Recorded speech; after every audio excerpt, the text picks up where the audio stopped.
नमस्कार प्रिय दर्शकों, स्वागत है आपका हमारे YouTube चैनल हनुमान मोटिवेशन में। और दर्शकों, आज की कहानी जो प्रसंग है कि हवन में आहुति देते समय हम क्यों स्वाहा कहते हैं। तो चलिए दर्शकों, कहानी को शुरू करते हैं। और कहानी को शुरू करने से पहले दर्शकों, अगर आप हमारे YouTube चैनल पे नए हो तो चैनल को सब्सक्राइब अवश्य करें। तो चलिए दर्शकों, कहानी शुरू करते हैं। अग्निदेव की दाहिका शक्ति है स्वाहा।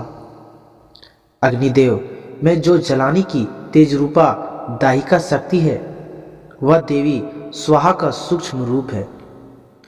हवन में आहुति में दिए गए पदार्थों का परिपाक भस्म कर देवी स्वाहा ही उसे देवताओं को आहार के रूप में पहुंचाती है।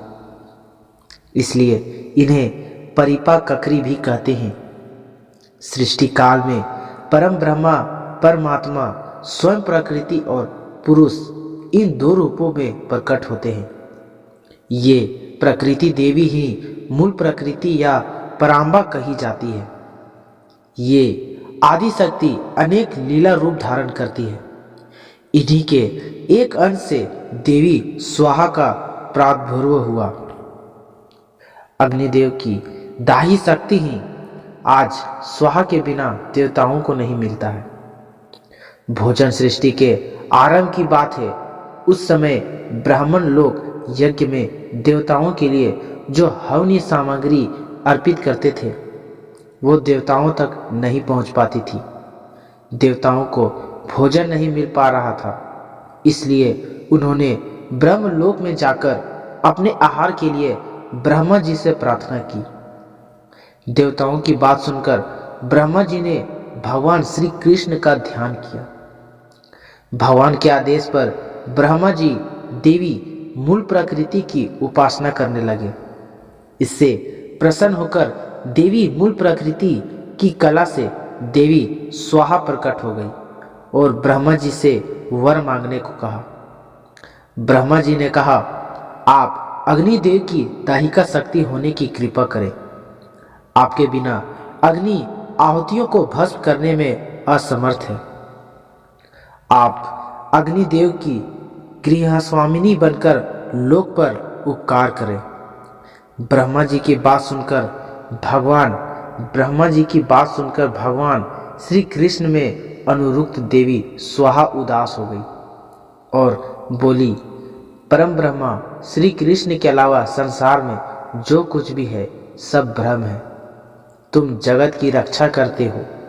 शंकर ने मृत्यु पर विजय प्राप्त की है। शेषनाग संपूर्ण विश्व को धारण करते हैं। गणेश सभी देवताओं में अग्र पूज्य है। यह सब उन भगवान श्री कृष्ण की उपासना का ही फल है। यह कहकर वे भगवान श्री कृष्ण को प्राप्त करने के लिए तपस्या करने चली गई और वर्षों तक एक पैर पर खड़ी होकर उन्होंने तप किया। उनकी तपस्या से प्रसन्न होकर भगवान श्री कृष्ण प्रकट हो गए। देवी स्वाहा के तप के अभिप्राय को जानकर भगवान श्री कृष्ण ने कहा, तुम वाराकल्प में मेरी प्रिया बनोगी और तुम्हारा नाम नागनजीती होगा। राजा नग्नजीत तुम्हारे पिता होंगे। इस समय तुम दाहिका शक्ति से संपन्न होकर अग्निदेव की पत्नी बनो और देवताओं को संतृप्त करो। मेरे वरदान से तुम मंत्रों का अंग बनकर पूजा प्राप्त करोगी। जो मानव मंत्र के अंत में तुम्हारे नाम का उच्चारण करके देवताओं के लिए हवन पदार्थ अर्पण करेंगे, वो देवताओं को सहज ही उपलब्ध हो जाएगा।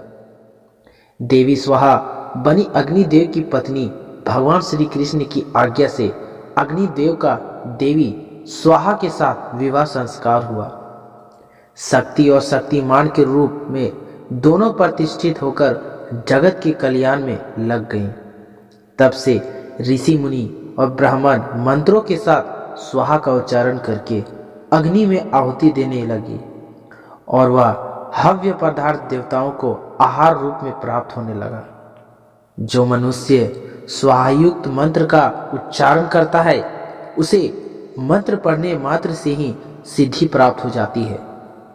स्वाहाहीन मंत्र से किया हुआ हवन कोई फल नहीं देता है। देवी खाड़ा के सिद्धिवायक 16 नाम है।